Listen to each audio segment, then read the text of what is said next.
brillanti sparsi sulla pelle bionda. Tu esci come Venere da un'onda, ti butti sulla sabbia, sei bella che Caffè. quasi rabbia. Caffè. In radio la classifica dei dischi, ascolti e ridi coi tuoi occhi freschi.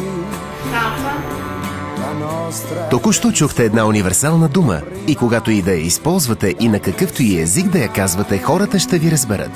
Кафето стимулира сетивата ви, подхранва мисълта ви, подсилва концентрацията ви, отразява се благоприятно върху настроението ви, ускорява метаболизма и намалява сънливостта ви. Малко са хората, които пропускат да изпият тази превъзходна напитка сутрин.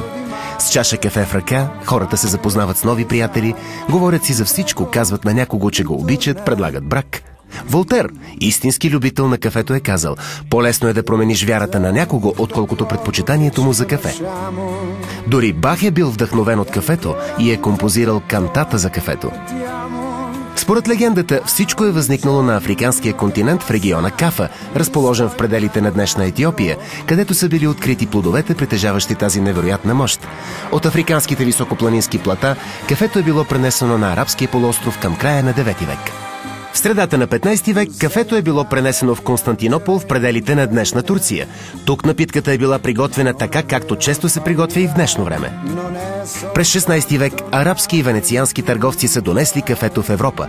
Не след дълго кафето се е превърнало в любима напитка на европейците, ценена дори повече от виното във Франция или чаят в Англия. В началото, поради високата му цена, е било достъпно само за аристокрацията. Въпреки забраната за износ на кафе, холандците отнасят семената му в техните колонии в пределите на днешна Шри-Ланка и остров Ява в началото на 17 век. През 16 век кафето е било пренесено в Америка.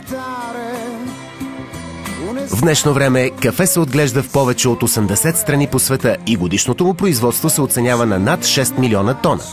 Сортът кафе с наименованието арабика, който притежава много фин аромат, представлява 2/3 от цялостното годишно производство. Сортът робуста притежава силен и леко нагарчещ вкус. В днешно време над 2,5 милиарда чаши кафе се изпиват на ден в световен мащаб. Хората приготвят кафе по най-различни начини. То може да бъде приготвено по традиционния начин с утайка или еспресо с неговите варианти, или дори филтър кафе. Това зависи от предпочитанията ви.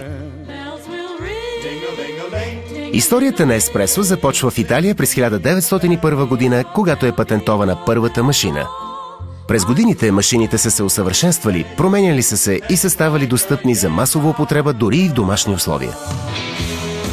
За всички любители на италианско еспресо, компанията Scepter International е създала функционална еспресо машина, която е с малки размери, лесна за употреба и е предназначена да промени изцяло вашето отношение към еспресо машините. Утайките са останали в миналото. Всичко, от което се нуждаем, са малки капсули, съдържащи в себе си доза от 6 мг кафе, необходима за направата на истински хубаво еспресо с фин италиански аромат и наситено богат вкус. Трябва да знаем, че това, което наистина оказва влияние за забележително добрия вкус на кафето еспресо, е качеството на водата, която наливате в кафемашината. Различното качество на водата е причина за различния вкус на кафето. Препоръчваме ви да наливате вода от източника с най-добро качество – системата за пречистване на вода на Scepter Aquina. Друг важен фактор е качеството на кафето, което използвате във вашата кафемашина. И затова Scepter е създал за вас 4 вкуса и аромата на кафе от най-високо качество. И разбира се, качеството на вашата машина. Тези 3 елемента са с еднаква значимост, тъй като само когато и 3 фактора са на лице, вие можете да имате кремообразна пяна, особено важна характеристика на оригиналното еспресо кафе. Оптималната температура на водата за приготвянето на хубаво кафе е 85-90 градуса. При по-ниски температури недостатъчно количество от кофеина или есенциалните киселини ще бъдат извлечени от зърната кафе и то ще бъде воднисто и слабо. Само при тази температура можете да имате перфектна кремообразна пяна с цвят на лешник. Капацитетът на резервоара за вода е 1000 кубически сантиметра. Той е прозрачен и лесно разглобяем.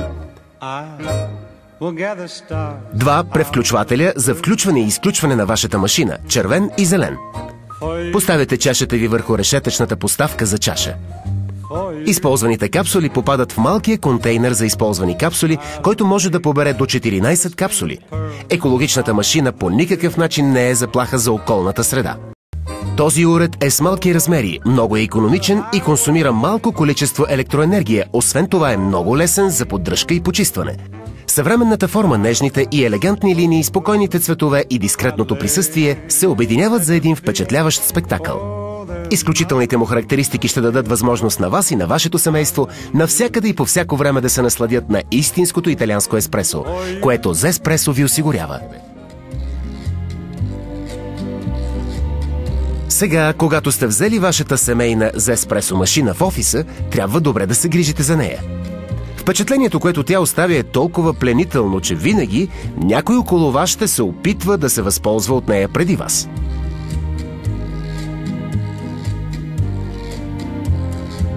Спокойно, без лоши чувства. Присъединете се към тях и се заредете заедно с енергия преди да сте започнали работа.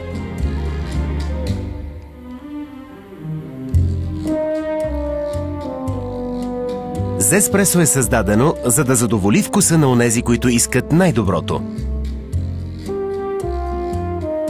Всеки един от нас избира кафето, което говори езика на неговите или нейните сетива. Зеспресо може да ви даде това. Накрая, тук пред вас е машината, която бихте искали да бъде с вас навсякъде, където отидете.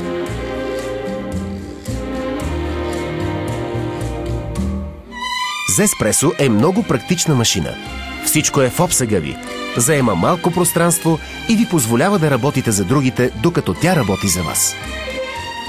Зеспресо ще предпази работното ви място от замърсявания. Няма място, където кафето може да бъде разлято, без утайки, които трябва да изхвърляте.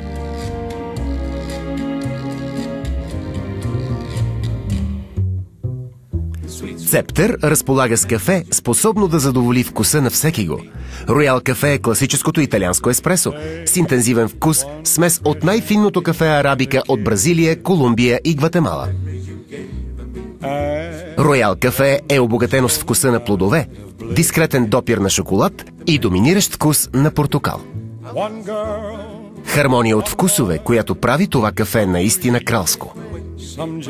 Кафе Бариста притежава балансиран вкус и се състои от най-висококачествените зърна кафе арабика и робуста. Той е със средна гъстота и мек вкус.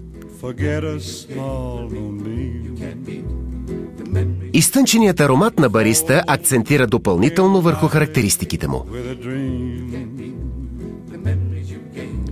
Кафе Интензо е смес от кафе, базирана на индианската и виетнамската робуста. Препоръчваме го на тези, които предпочитат еспресо кафе с добра консистенция, характерен вкус и специфичния аромат на шоколад и тютюн.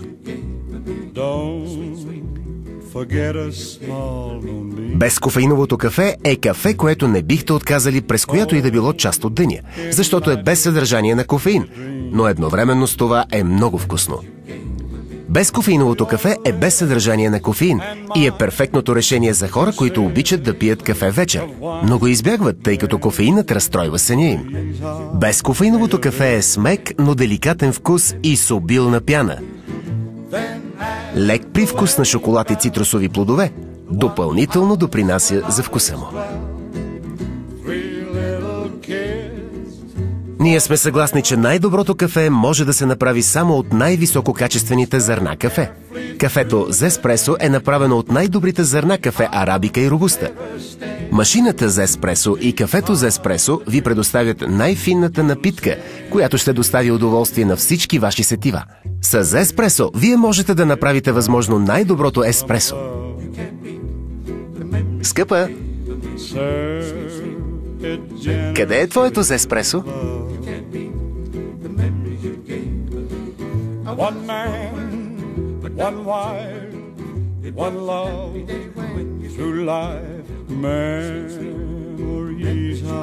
Зеспресо. Любов за цял живот.